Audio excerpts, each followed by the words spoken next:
Que é friaca, né? Sorte que me falaram que Jesus está pagando adicional noturno. Né? A segunda palestra nesse frio que eu faço essa semana, então, Deus livre, né? Pessoal, hoje eu vou ser muito breve na palestra. Muito breve. Eu queria dizer para vocês que todas as vezes que vocês tiverem um problema na vida de vocês, leiam o Evangelho de Lucas, capítulo 11, onde tem a oração do Pai Nosso e uma frase que o Vitinho fala assim: seja feita a vossa vontade.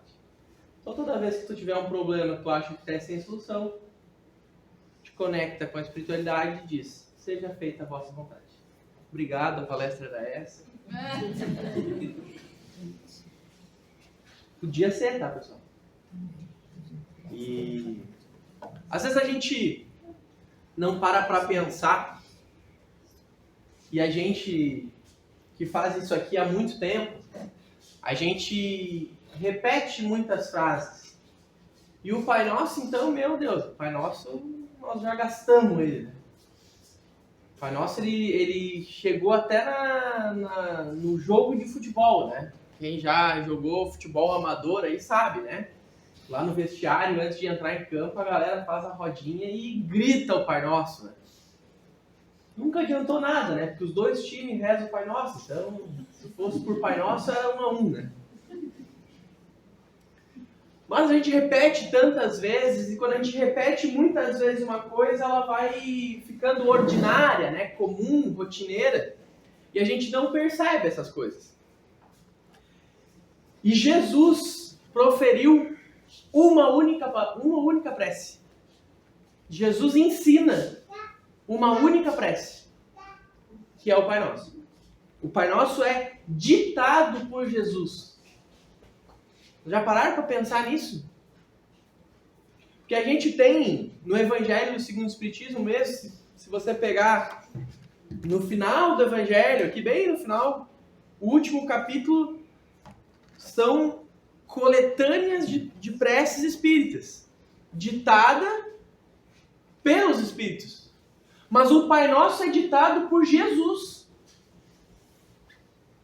E aí, eu sou um pouco chato com Jesus. Que eu acho que a gente sempre tem que colocar Jesus no lugar dele. E Jesus é o nome acima de todos os nomes. O ponto que importa é considerar antes de tudo o nosso guia e modelo. E não sou eu que estou dizendo isso, é a questão 625 do Livro dos Espíritos. Jesus é o ponto de partida para todo entendimento a nível de espiritualidade. Segunda-feira eu ainda falava com uma querida amiga que ela falou assim: eu me considero uma espírita cristã. Eu falei para ela: eu não. Eu sou um cristão praticando a doutrina espírita. Porque Jesus é o ponto que importa considerar antes de tudo. E ele próprio ensina uma prece. E nessa prece, no meio dela, ele diz: seja feita a vossa vontade.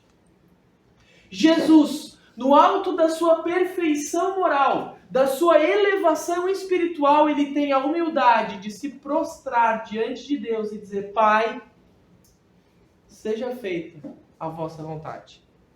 Então quem sou eu para tentar impor alguma coisa diante dos desígnios de Deus?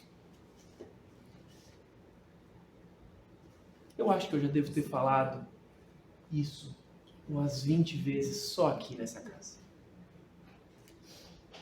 Por baixo. E aí alguém vai dizer assim: nossa, como isso soa religioso. Alguns amigos meus espíritas até dizem que eu sou meio evangélico, assim. Como isso soa evangélico. Pois bem, então não falaremos mais de religiosidade na noite de hoje.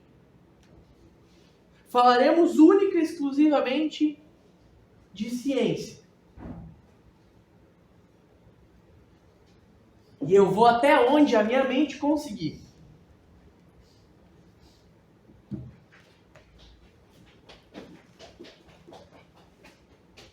Não vai muito longe. Mas vamos lá. Nós estamos num planeta inserido num sistema solar. Sistema solar esse que só sobrevive. Agora eu me liguei que a minha professora de geografia da escola está aqui. Então a chance de eu errar os pés agora é gigantesca, né, senhora? Esse sistema solar em que habitamos, num planetinha desse tamanho, ele gira em torno de uma estrela que nós chamamos de Sol. Mas é uma estrela de quinta grandeza.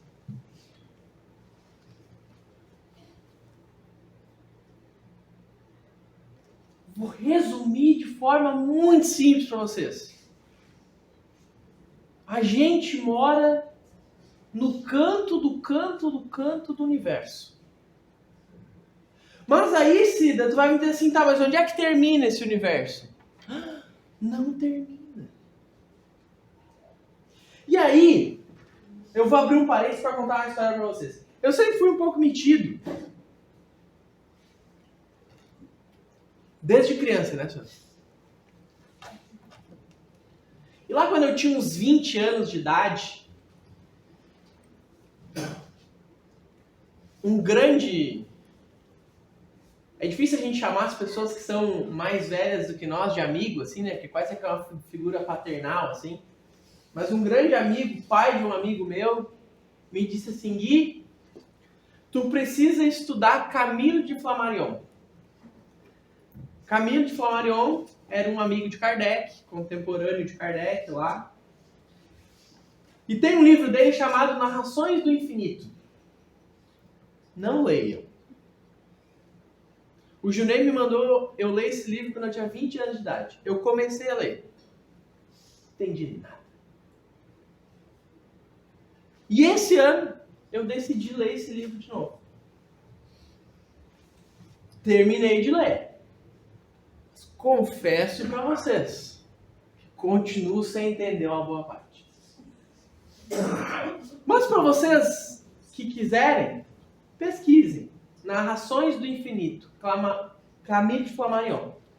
Vai falar sobre o espaço, sobre o tempo, sobre um conceito muito louco, que é o presente perpétuo. E que a gente poderia ficar aqui estudando horas e horas. Mas de maneira muito resumida, o que está escrito nesse livro? O universo é infinito e o tempo é incalculável. O que você vai fazer com essa informação? Problema seu. Mas o que importa é a gente partir desse ponto. O universo não tem fim. E aí, quando a gente vai para um conceito muito complexo assim, a gente precisa voltar para a base. E aí a gente vai ler o capítulo 6 do livro A Gênese, que é o livro verdinho das obras básicas, o último das obras básicas. Lá no capítulo 6 vai falar sobre a formação do mundo, sobre conceitos físicos e tal. E vai falar sobre o universo.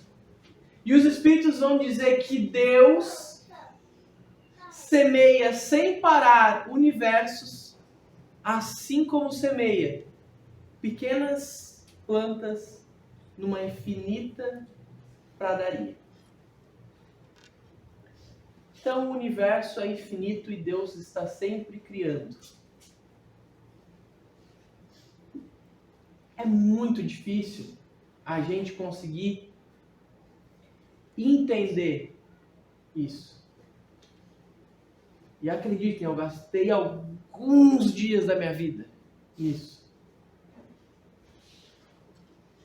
Deixemos o espaço de lado, infinito, sempre criando.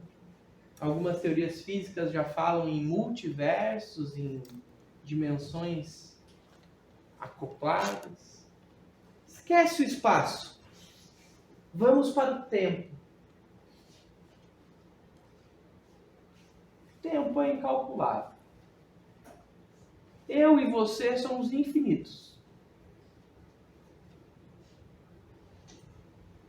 Deus é infinito? Deus não é infinito. Deus é eterno. Porque infinito somos nós. Um dia fomos criados e não temos fim. Deus não foi criado. Deus está fora de qualquer conceito. O tempo é infinito. O Espiritismo nos diz que vivemos vidas subsequentes sem saber precisar a distância uma da outra, mas a certeza que temos é que já vivemos diversas vidas. No Brasil, no planeta Terra, em outros mundos. Diversas vidas. No Evangelho segundo o Espiritismo, os Espíritos vão dizer que um século no nosso mundo é um relâmpago na eternidade. Sei vocês, eu não vou chegar nos 100 anos. Certeza. Do jeito que eu estou me alimentando. Primeiro copo d'água que eu tomo no dia hoje. Perdão a meus mentores, meus guias espirituais. Não vou chegar aos 100. Um século no nosso mundo é um relâmpago na eternidade. Um estalar de dedos. O planeta Terra tem 4,5 bilhões de anos, mais ou menos. Há 4,5 bilhões de anos, Jesus já era Cristo, já era um Espírito perfeito. E eu e tu, a gente tem problema com um colega de trabalho. E está rezando para que ele seja demitido nos próximos 6 meses. O Einstein, há alguns anos atrás, disse: o tempo é relativo. Sabe o que Jesus diria para Einstein? Eu concordo. Aliás, muito provavelmente os físicos que fundamentam a nossa física moderna foram instruídos e inspirados por espíritos do mais alto nível intelectual. Talvez os próprios grandes cientistas, como Newton, Einstein, entre outros, sejam espíritos de elevação e hierarquia intelectual gigantesca.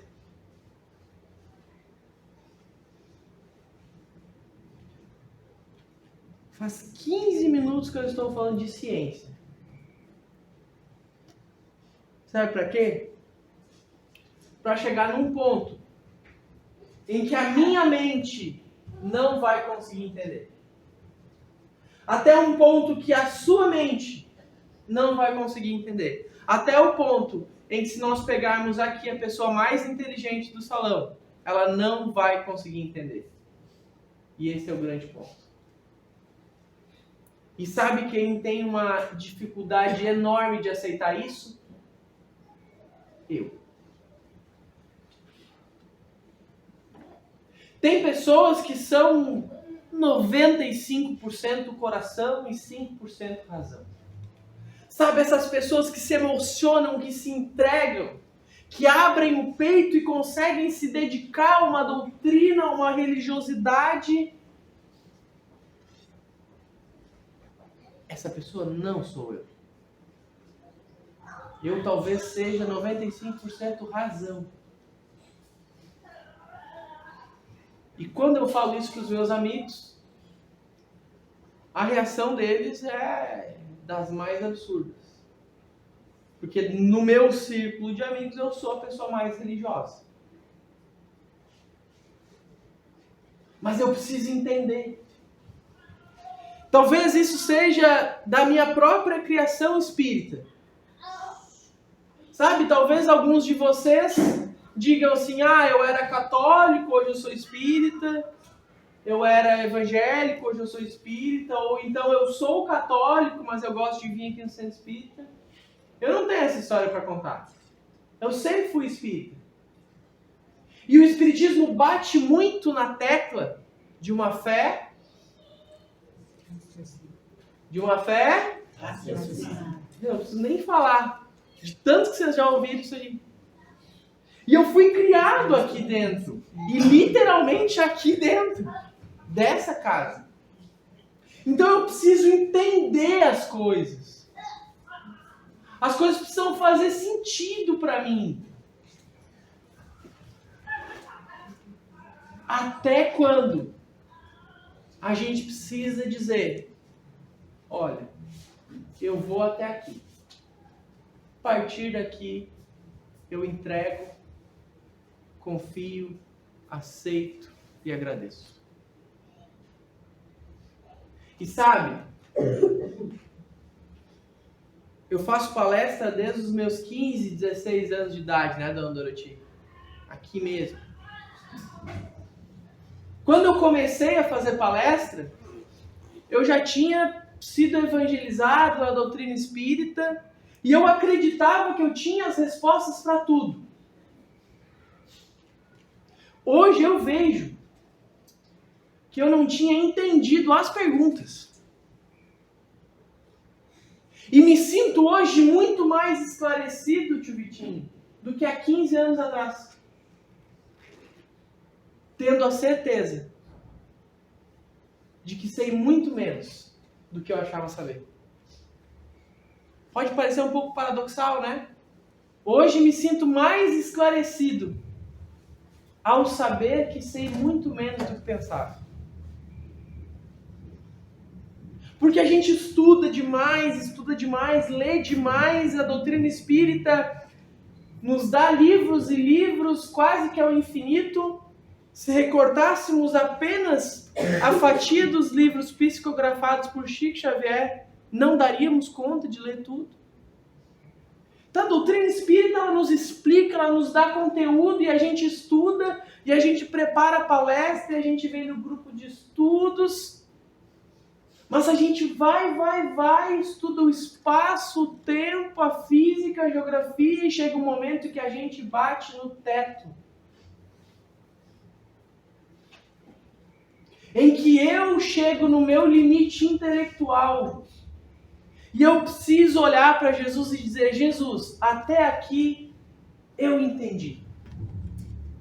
A partir daqui estão as coisas que excedem o meu entendimento. E por excederem o meu entendimento, só podem estar regidas por uma força de infinito amor e bondade que eu desconheço.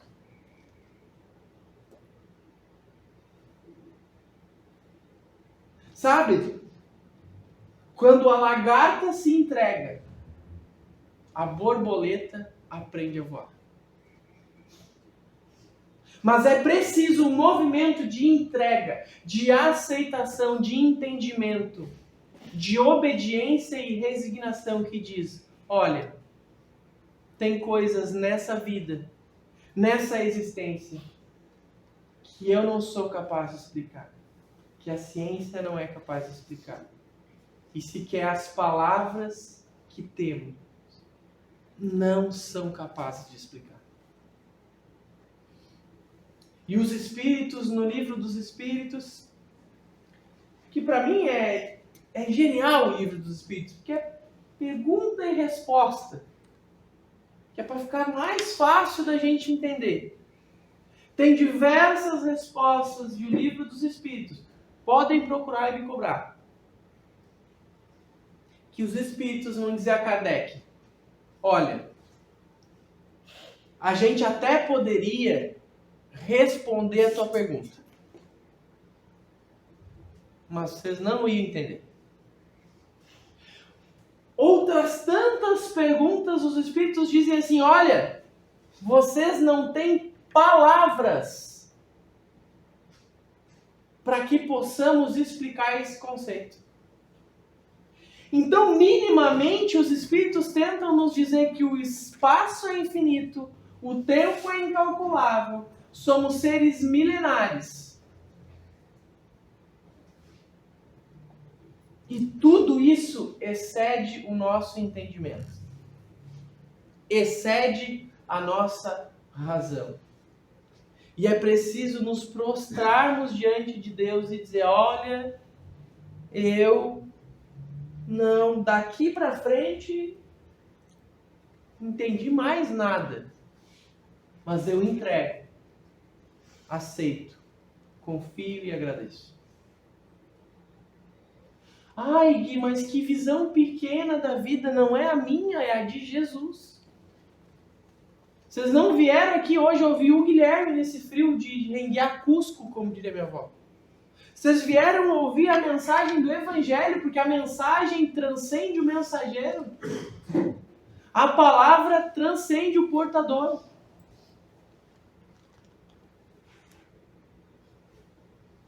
Vocês acham que eu saio daqui com uma fé inabalável, que nunca questiona, que nunca se revolta, que nunca sai do trilho? É óbvio que não.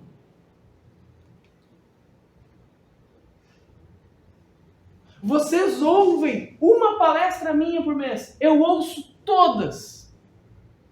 E eu não aprendo. Ou eu sou muito burro,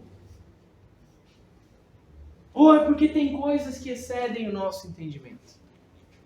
E que nos exigem uma entrega tal qual tinha Jesus quando ele, humildemente, diversas vezes, diante de diversas situações, ele diz: Pai, seja feita a vossa vontade.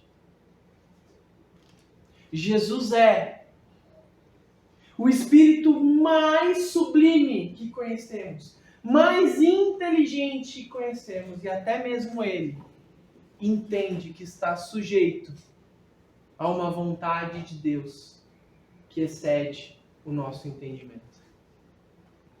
E olha que Jesus entendia bem mais do que nós somos capazes de entender. Até porque andava sobre as águas. E eu nunca tentei. Não sugiro que ninguém faça isso hoje também. Não é o dia mais propício. Mas para andar sobre as águas, vocês vão concordar comigo, né? Que exige um nível de entendimento e de poder que está um pouco acima do nosso.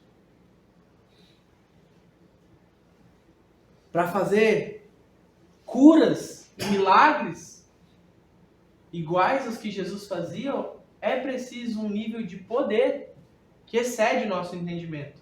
E poder é só entendimento. Domínio sobre a física, a química do planeta, da natureza. Controle dos mares e dos ventos, como tinha Jesus. É um nível de entendimento que eu e você não vamos experimentar nessa vida. Não vamos. Está muito acima do nosso nível médio de elevação espiritual. A não ser que tenha algum espírito de luz aqui entre nós. Daí eu peço desculpa. Mas na média, eu e você estamos muito aquém do poder de Jesus. E mesmo Jesus, reiteradas vezes diz: Pai, seja feita a vossa vontade. E voltando 28 minutos atrás, eu falei: quando você tiver um problema, quando você tiver um beco sem saída, quando você não tiver as explicações para aquilo que angustia o teu coração, ora a Deus e diz: Pai, seja feita a vossa vontade. Porque nele vivemos, existimos e nos movemos. Atos dos Apóstolos. Porque nele vivemos, existimos e nos movemos. Então, ao dizermos: Pai, seja feita a tua vontade, nos movemos em Deus e na direção de Deus. Certo, pessoal? Muito obrigado, uma boa noite a todos.